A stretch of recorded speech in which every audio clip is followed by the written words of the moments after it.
CPM মোড়কে যাদবপুর বিশ্ববিদ্যালয়ে কিছু ছাত্র দেশদ্রোহিতার কাজ করছে, তৃণমূল প্রশাসন চুপ করে আছে।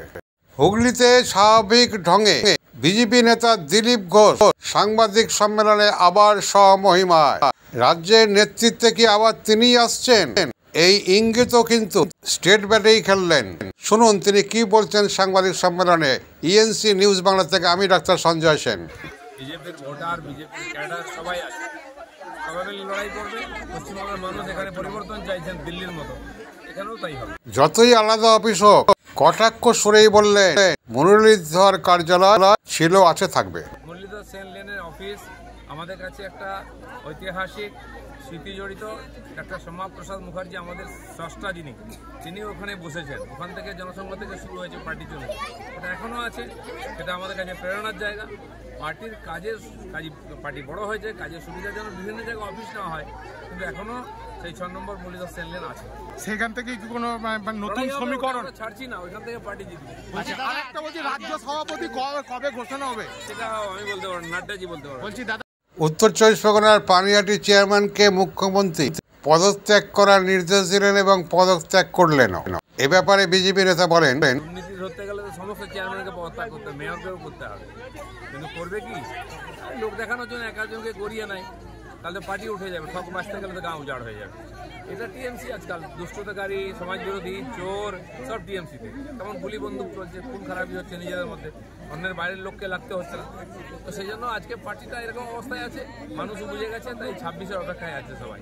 বলছি আজকে এখানে এলেন, দেখলেন, কথা বললেন, কি বলবেন? এখানে প্রায় 170টা পরিবার আছে যারা সেই সময় বামফ্রন্ট আমলে যাদেরকে জমি দেওয়া হয়েছে, এখানে পাট্টা দেওয়া হয়েছে, পাট্টার কাগজ তাদের হাতে আছে, ওরা জানেই না কোথা থেকে পাট্টা নাকি আর ক্যান্সেল হয়ে গেছে।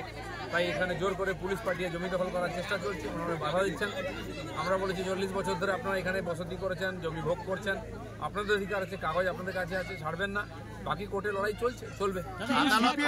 আমলে কিন্তু এই পাট্টাগুলো ক্যান্সেল করেছে 2002 সালে, এবং তাহলে তখন থেকে কেন সিপিএম এই বিষয়টা নিয়ে লড়াই করে? কেন ক্যান্সেল হয়েছে, কি ব্যাপার, কোর্টের ব্যাপার আছে, হবে সেটা, কিন্তু না জানিয়ে কারো পাট্টা ক্যান্সেল করে দিলে কি, ওটা তো হতে পারে না। এটা খুবই ভাগ্যের ব্যাপার। এই যে সিনেট বিশালাক্ষী তোলা, প্রায় 250 বছরের মায়ের মন্দির বিশালাক্ষী, তো প্রতি মঙ্গলবার আর শনিবার এখানে বিশেষ পুজো হয়। আজকে রান্না খাওয়ার বিশেষ ব্যবস্থা ছিল, হাজার হাজার ভক্তরা এসেছেন, গ্রামের সাধারণ মায়েরা, মানুষেরা, তাদের সঙ্গে আমার ইচ্ছা ছিল আজকে এসে সবার সঙ্গে প্রসাদ গ্রহণ করলাম। সুন্দর একটা পবিত্র পরিবেশ এই মন্দিরকে কেন্দ্র করে, যেরকম গাছপালায় একটা শীতল আবহাওয়া, সেরকম সাধারণ মানুষ ভক্তি নিয়ে এখানে এসে খাওয়া দাওয়া করছেন, বিশেষ পুজো, মন্দির দর্শন করলাম, মাকে প্রণাম করলাম। তো যাদবপুর ইউনিভার্সিটিটা এক প্রকার দেশ বিরোধীদের আখড়া হয়ে গেছে। ওখানে যে ধরনের পোস্টার লাগানো হয়েছে, মাওয়ের ছবি দিয়ে আলাদা আলাদা করার ভারতের চেষ্টা চলছে, আমি যেটা পোস্টও করেছি, তার থেকে বোঝা যায় এই সমস্ত দেশ বিরোধীদের ঘাঁটি হয়ে গেছে। এই জন্য আজকে টিএমসির নেতারা বাইরে থেকে বড় বড় ডায়লগ দিচ্ছেন, কেন ওখানে পুলিশ প্রশাসন গিয়ে এই সমস্ত যারা উৎপাত করছে তাদেরকে ব্যবস্থা নিচ্ছেন, আইনের আড়ালে নিয়ে আসতে থাকেন আইনের সামনে। এটা না করতে পারলে যাদবপুরের মতো একটা ঐতিহ্যশালী প্রতিষ্ঠান নষ্ট হয়ে যাবে। এটাই আমাদের চিন্তার বিষয়।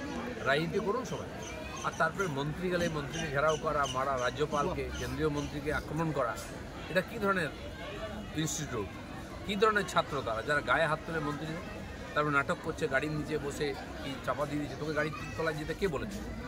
এই ধরনের যারা উদ্বৃত্ত, এই ধরনের যারা দুষ্টতাকারী, তাদেরকে শিক্ষা ব্যবস্থা থেকে আলাদা করতে হবে। কিছু লোকের জন্য ইউনিভার্সিটি বদনাম হচ্ছে, পশ্চিমবঙ্গ বদনাম হচ্ছে। থেকে বলে আসছি আমি যে পশ্চিমবঙ্গকে পশ্চিম বাংলাদেশ তৈরি করার চক্রান্ত মমতা ব্যানার্জি করছেন। বাংলাদেশি এজেন্টদের আর সিমি জামাতের লোকেদের এখানে শেল্টার দিচ্ছেন।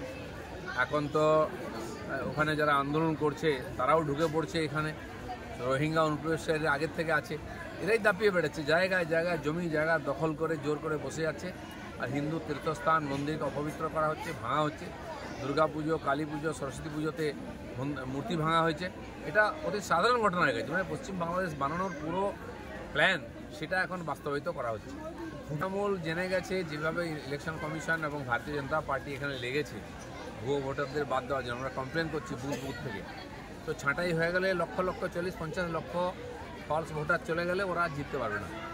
যে নয়ন ব্যানার্জি না মুখার্জি পাণ্ডব নরেন্দ্রনাথ আর যে ওখানে এমএলএ আছেন পাণ্ডবেশ্বরের, সে বড় বড় কথা বলছিল যে বহু ভোট দিতে হাত পা ভেঙে দাও, দেখাল তার বাবা মারা গেছে অথচ তার ভোটার লিস্টে নাম আছে। তো এগুলো বোঝাই যাচ্ছে চালাকি করে আমাদের বিভ্রান্ত করার চেষ্টা চলছে এবং আরও 5-6 হাজার ভোটার প্রত্যেক বিধানসভায় ফলস ভোটার তোলা হবে, সে চক্রান্ত চলছে।